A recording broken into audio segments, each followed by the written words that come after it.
In August, drone forces destroyed 3 enemy air defense systems valued at $80 to $90 million, according to the Ukrainian Armed Forces Drone Forces Telegram channel.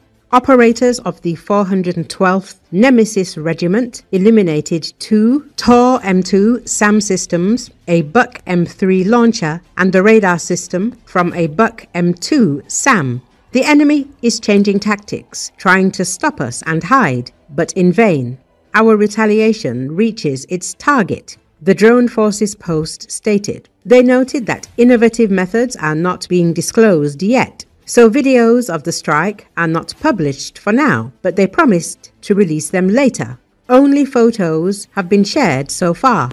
The 412th Nemesis Regiment continues to inflict multi-million-dollar losses on the enemy, targeting its most valuable equipment and disrupting offensive plans, the statement reads. The destruction of these systems represents not only a financial setback for Russia, but also a significant reduction in its ability to shield frontline units from Ukrainian drone and missile strikes. Modern short and medium-range air defense systems like the Tor and Buk are designed to provide layered protection against precisely the kind of drone attacks that Ukraine has mastered. Interestingly, Ukraine's unmanned systems forces also highlighted the use of innovative solutions in these strikes. The choice not to publish strike footage suggests that Ukraine may be employing new drone platforms, modified munitions, or advanced targeting techniques that remain classified. Such innovations are crucial in maintaining a technological edge over Russian defenses, which continue to evolve in response to Ukraine's drone threat. As previously reported, Ukrainian forces have reported another successful series of operations against Russian aerial reconnaissance. The Nexus Special Unit of the Defense Intelligence of Ukraine, which specializes in neutralizing enemy drones, has destroyed a large number of Russian UAVs in Sumy region.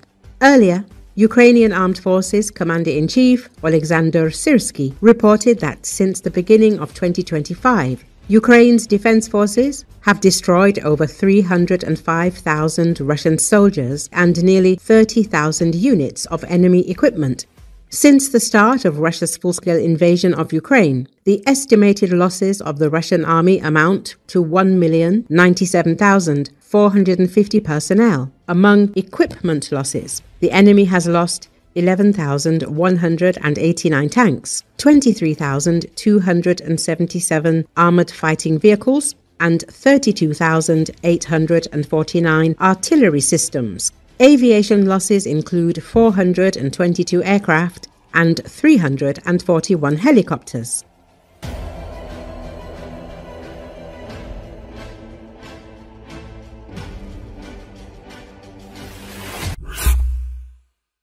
In the Dobropilya direction, Ukrainian units are conducting one of the most successful operations of recent months. Here, the Russian army has found itself in operational encirclement and its losses significantly exceed those of Ukraine. As the head of the assault unit's Directorate, Valentin Manko, reported on Telegram, Ukrainian soldiers are methodically destroying enemy forces, cutting them off from reinforcement routes and covering them with crossfire. In 2 weeks, we have done what seemed impossible just recently. Through the efforts of the 33rd and 425th Assault Units, in cooperation with the 1st Separate Assault Regiment, the 24th and 25th Assault Battalions, as well as the 79th and 82nd Airborne Assault Brigades, the enemy found itself in operational and sometimes tactical encirclement.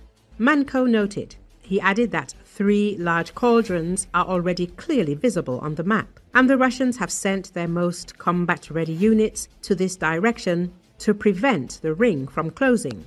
But even the elite units were unable to stop the pressure from the Ukrainian attack aircraft. The clashes are heavy, the counter-attacks continue, but the loss ratio is on average 1-to-5 our favor, he emphasized. Manko also noted that more and more occupiers are surrendering. The situation is reminiscent of the Battle of Kursk. The enemy is surrendering weapons en masse, unable to withstand our pressure, the military man emphasized. According to him, the operation is already becoming an example for military science, demonstrating the effectiveness of coordinated actions of several strike groups in a strategically important direction. Recently, Commander-in-Chief of the Ukrainian Armed Forces, Oleksandr Syrsky, notes the effectiveness of Ukrainian units in neutralizing Russian Marines deployed to strengthen offensive operations in the Dobropilya area. According to him, thanks to the coordinated actions of the Ukrainian Armed Forces and the National Guard, Ukrainian troops are not only successfully holding back the enemy's onslaught, but are also gradually regaining control over strategically important areas of the Donetsk region. Syrsky emphasizes that these operations demonstrate a high level of tactical thinking and the ability of Ukrainian forces to adapt to changes in the combat situation. The front line in Ukraine's Donetsk region has been creeping towards Dobropilya for the past 18 months. Located not far from the hotspot of Pokrovsk, this coal mining town has served as a refuge for thousands of displaced people throughout the full-scale war. The town comes under attack daily, residents said. Sometimes Moscow's drones fly overhead every 30 minutes. The sound of frequent explosions could be heard in the distance. But until recently, Dobropilya's residents paid them little heed. After 3.5 years of all-out war with Russia, the roar of missiles and buzz of drones has become the norm. Locals carried on with their days as best as they could, sitting with neighbors on park benches outside their apartment buildings, buying groceries at the town's remaining stores, or going for walks with their friends.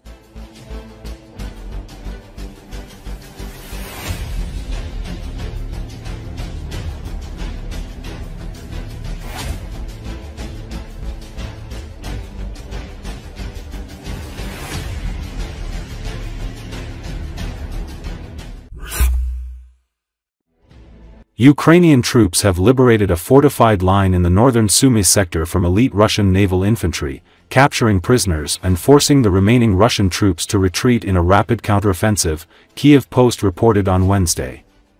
Forces from Ukraine's 225th Assault Regiment launched a coordinated attack from Kindrativka and Andrivka villages, using artillery, mortars, drones, and mechanized infantry to break through Russian defenses held by the 810th Naval Infantry Brigade.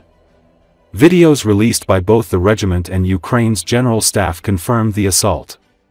A special assault group, Storm Group Morak, led the offensive and captured the villages of Novokonstantinkivka and Konstantinivka on Sunday and Monday, pushing reconnaissance patrols to the Russian border north of Konstantinivka. However, Russian Defense Ministry claimed on Wednesday that it had defeated 2 Ukrainian mechanized brigades and 1 assault infantry brigade in the Sumy-Andrivka area, a statement Kiev Post could not verify, even from pro-Russian military bloggers. Russian state-run media outlet RIA Novosti reported that Ukraine's 225th Brigade was involved in the attack but claimed the assault had been completely repelled. However, no evidence was provided to support this assertion. Drone footage shared by the 225th Regiment and geolocated to the Sumy region contradicted the Russian narrative, showing Russian troops fleeing through the woods under mortar fire and attempting to swim across a river while under drone attack. According to the regiment, the fleeing troops were Russian Marines. Ukrainian social media accounts linked to the units celebrated the success, highlighting the capture of Russian positions and prisoners, while reporting few Ukrainian losses. Deep State confirmed on Wednesday that Russian troops remained in both Andrivka and Konstantinivka, but Ukrainian forces controlled the surrounding open ground and were threatening to isolate Russian positions. Ukraine's General F on Wednesday confirmed gains in northern Sumy sector and ongoing combat in the area. The General Staff also released an interview with a captured Russian Marine from the 810th Brigade, who said that his unit had suffered 80% casualties from sustained drone and artillery attacks before surrendering when Ukrainian forces overran their position. Earlier this year, Russia launched a major offensive into northern Sumy. The Sumy counterattack comes amid a larger and more decisive Ukrainian success in the eastern Pokrovsk sector.